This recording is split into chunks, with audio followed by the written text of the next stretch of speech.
Hi friends, అందరికీ ఉగాది శుభాకాంక్షలు. మేము ఎలా ఉగాది చేసుకుంటున్నామో చూద్దామా. హౌస్ హెడ్ వాళ్ళు పూజ చేస్తారండి.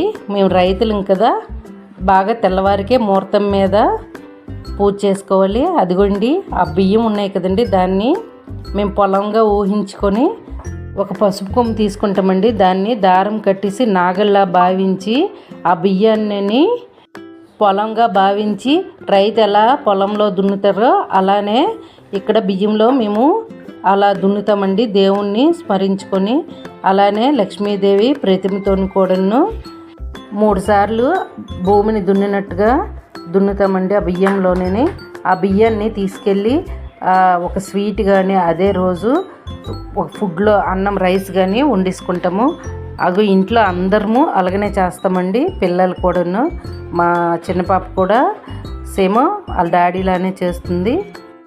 రైతులు అనే వాళ్ళము అందరము మేము ఇలా చేసుకుంటామండి. మీరు ఎలా చేసుకుంటారో కామెంట్ చేయండి.